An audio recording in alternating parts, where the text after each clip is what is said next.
est le meilleur compagnon parmi les êtres, un livre. Parmi les causes du bonheur, se consacrer à la lecture d'un livre, s'intéresser à la lecture d'une façon générale et développer la raison par des avantages. El-Jahid te conseille la lecture pour bannir le chagrin. Il dit: le livre est le compagnon qui ne te vante pas, l'ami qui ne te tente pas, le camarade qui ne se lasse pas de toi, le voisin qui ne te cause pas de problème, l'allié qui ne veut pas profiter de ce que tu as par adulation, qui ne te traite pas avec fourberie, ne te trahit pas par hypocrisie et ne te dupe pas par des mensonges. Et le livre fait durer ta réjouissance, affûte ton empreinte, facilite ta langue, perfectionne tes doigts, donne de la magnificence à ton langage, égaye ton âme, emplit ta poitrine, t'offre l'admiration des gens et l'amitié des rois. Il te fait savoir en un mois ce que tu ne saurais pas en un an de la bouche des hommes, et ce, en t'évitant les dépenses, les souffrances de la demande, l'attente devant les portes des établissements d'enseignement et le fait de t'asseoir sur un banc en face de quelqu'un à qui tu es supérieur tant en éducation qu'en noblesse. Et enfin, il t'épargne la compagnie des haineux et la relation des riches. Le livre est à ta disposition de jour comme de nuit, en voyage comme au repos. N'est pas complexé par le sommeil ni par l'épuisement de la veillée. C'est le professeur qui, quand tu as besoin de lui, ne te prive pas. Quand tu lui coupes le gain, ne te coupe pas l'avantage. Quand tu l'isoles, ne s'arrête pas de te respecter. Quand un vent de tes ennemis souffle, il ne se retourne pas contre toi quand tu es avec lui, attaché à une raison ou que tu tiens à une corde quelconque. Il sera pour toi ce que les autres ne seront pas. Avec lui, tu ne risques pas d'être solitaire et d'être en compagnie d'un malfaiteur.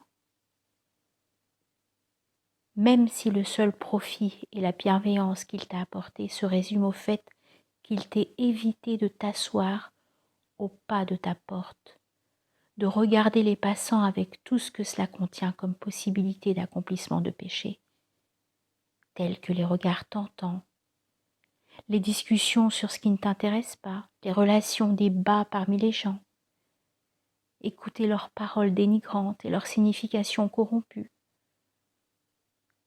en plus de leur mauvaise éducation et de leur ignorance répugnante. Mais il y a aussi l'intégrité et le butin, l'acquisition de l'essentiel avec l'avantage tiré de l'accessoire. Si ce n'est pas le cas, il te détourne alors des sottises de l'imagination, de l'habitude du repos, du jeu et de tout ce qui y ressemble. Il est pour son ami la meilleure faveur et une grande grâce. Et nous avons su que ce qui, pour les oisifs, remplit le mieux leur journée, et pour les plaisantins leur nuit, c'est bien le livre, qui ne leur est pourtant bénéfique en rien, tant en expérience qu'en raisonnement, aussi bien en qualité d'homme qu'en dignité, tant en ajustement de la religion qu'en investissement financier, ni en maîtrise d'un métier, ni en mûre réflexion. Aphorisme sur les bienfaits du livre.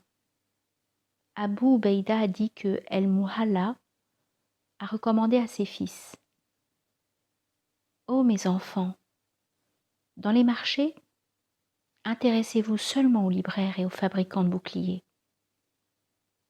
Un de mes amis m'a dit: j'ai lu un livre d'un shir syrien dans lequel il parlait de l'exploit de Gatafen. Il a dit « Les noblesses sont toutes parties, sauf celle du livre. » J'ai entendu Hassan El-Oueloui dire « En 40 ans, je n'ai jamais fait la sieste, je n'ai nullement dormi la nuit et je me suis allongé sans qu'un livre soit sur ma poitrine. » Et Ibn al-Jahm m'a dit « S'il m'arrive d'avoir sommeil en dehors du temps imparti à cela, et c'est mauvais de dormir plus qu'il n'en faut, je prends un livre. Mon esprit en frémit en raison des avantages et de la sérénité qui m'envahit quand je découvre des choses. Leur éclaircissement dont j'ai besoin me réveille plus que ne le ferait le braiement d'un âne ou le bruit d'une démolition. » Le même Ibn Jahm a dit aussi « Quand le livre me plaît, qu'il m'attire, que j'espère en tirer profit et que j'y trouve cela, si tu me voyais alors, tu constaterais que je suis tout le temps en train de compter les feuilles, de peur de terminer sa lecture et d'arrêter la matière qui en sort. Cela est valable aussi avec le Coran qui est volumineux et dont le nombre de feuilles est remarquable. Ainsi, je sens de la plénitude dans l'existence.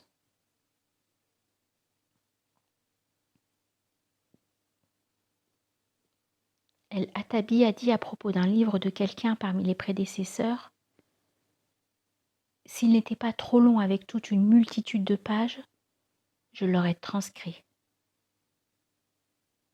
Ibn Jahm a dit, « Ce qui m'a plu dans ce livre, c'est ce qui t'en a repoussé.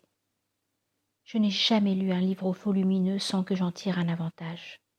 Par contre, je ne me souviens pas exactement combien de petits livres j'ai lus, mais ce dont je suis certain, c'est que j'en sors comme j'y entre. Et le plus noble, le plus honorable et le plus sublime, un livre qui t'a été descendu, que ta poitrine n'en éprouve aucune angoisse, afin que tu avertisses par son biais. » Sourate 7, verset 2. Avantages de la lecture et de l'initiation. Premièrement, l'exclusion de l'obsession, du souci et du chagrin. Deuxièmement, la dérobade à ce qui est injustice. Troisièmement, l'occupation des oisifs et des chômeurs. Quatrièmement, l'aiguisement de la langue, l'entraînement sur la parole, jouir de l'éloquence et de la compréhension. Cinquièmement, le développement de la raison, l'amélioration de l'esprit et la purification de l'âme. Sixièmement, l'abondance du savoir, la multiplicité de l'acquisition et de la compréhension. Septièmement, le profit tiré de l'expérience des gens, de la maturité des sages et les déductions des savants. Huitièmement, trouver la faculté d'assimilation des sciences et l'initiation à la culture consciente, vu son rôle dans la vie. Neuvièmement, l'augmentation de la foi en lisant en particulier des livres des chants de l'islam, car le livre est un des plus grands prédicateurs, des plus illustres moyens de dissuasion, l'une des plus grandes sources de prohibition et l'un des plus sages ordonnateurs. Dixièmement, un repos pour l'esprit contre l'éparpillement, pour le cœur contre la dispersion et le temps contre la perte. Onzièmement, la fermeté dans la compréhension du mot, la composition de la matière, l'objet de l'expression, la signification de la phrase et la connaissance des secrets de la sagesse.